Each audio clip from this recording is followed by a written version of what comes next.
Halo teman-teman, selamat datang di Value Stock. Hari ini saya akan membahas analisa fundamental saham AALI kuartal keempat tahun 2020. Oke, ini disclaimer-nya. Yang pertama, ini merupakan sharing analisa fundamental, bukan ajakan beli jual ataupun hold suatu saham, dan keputusan investasi ada di tangan teman-teman selaku investor. Yang ketiga, dari analisa fundamental ini bisa dijadikan referensi untuk analisa saham-saham yang teman-teman miliki.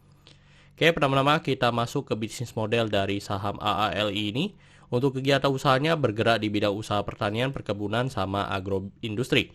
Untuk sumber income-nya berasal dari penjualan kelapa sawit. Terus untuk segmen usaha atau marketnya dilakukan ekspor ke Cina, Bangladesh, Pakistan, Malaysia, Filipina, sama Korea Selatan. Dan juga memang ada digunakan sedikit untuk di domestik. Terus untuk terkait kasus hukum, saat saya membuat video ini, saya tidak menemukan adanya kasus hukum yang terkait dengan AALI. Untuk kepemilikan saham dimiliki oleh Astra sebesar 79,68%, masyarakat sebesar 20,32%. Dan teman-teman, jika teman-teman tidak tahu kelapa sawit, jadi ini teman-teman komponen-komponen kelapa sawit yang dimana dia bisa dikatakan nihil limbah. Jadi semua dari sabut cangkangnya itu semua bisa digunakan untuk diolah lebih menjadi produk ya teman-teman, atau yang bisa digunakan kembali.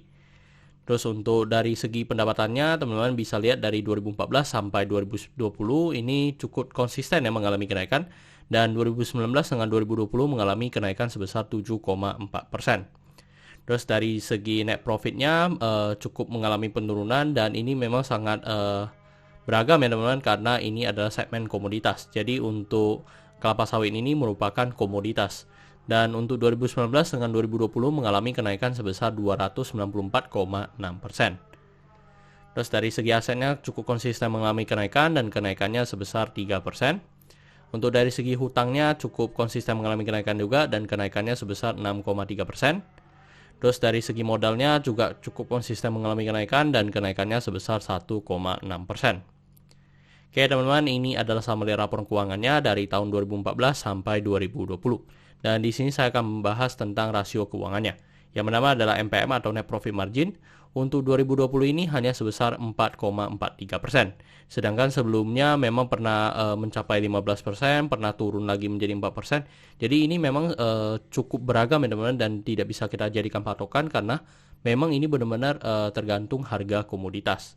Terus dari NPM ini membuat EPS-nya menjadi 433 dan membuat pernya menjadi 26,15. Jadi untuk kondisi ini memang tidak bisa kita gunakan untuk analisa karena memang fluktuatif ya teman-teman, tergantung dari harga komoditas. Terus dari segi book value, untuk book value sekarang di 10.031, maka kalau kita bandingkan dengan harga sekarang di 11325, maka kita bisa mendapatkan PBV-nya di 1,13 kali. Dan memang kalau kita bandingkan secara histori, untuk PBV 2020 ini merupakan PBV yang paling rendah. Terus dari segi DER-nya di 0,44 kali juga masih bagus ya teman-teman, yang dimana secara hutangnya masih di bawah 1. Dan kalau kita belajar secara histori, untuk dari segi DER-nya memang tidak pernah mencapai angka 1. Terus dari segi ROE-nya di 4,32%, dan ini masih di bawah ya dari 9% yang saya anut. Dan ROA-nya juga masih 3%.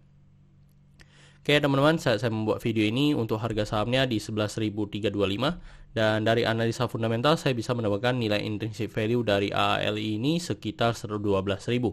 Jadi masih memiliki margin of safety 6%. Dan ini adalah kesimpulannya. Yang pertama, dari produk dan jasa saya berikan status oke karena saya melihat perusahaan ini mampu bertahan 5-10 tahun ke depan. Kedua, dari segi GCG saya berikan status oke juga karena saya tidak memiliki kasus hukum, dan yang kedua adalah memiliki pemegang saham mayoritas. Untuk revenue dan net profit saya berikan status oke karena mengalami kenaikan. Untuk dari segi aset saya berikan status oke mengalami kenaikan. Untuk liability saya berikan status oke karena DER-nya masih di bawah 1. Untuk book value saya berikan status no karena harga jual sekarang di atas harga book value-nya. Untuk secara sektor saya berikan status oke karena sebenarnya untuk kelapa sawit ini memang sangat bagus ya teman-teman, yang dimana bisa zero limbah dan memang semua bisa dijadikan uang. Dan tetapi memang dalam satu sisi kita benar-benar perlu memperhatikan namanya harga komoditas. Untuk ROE saya berikan status no karena masih di bawah 9% atau 2 kali bunga deposito yang saya anut.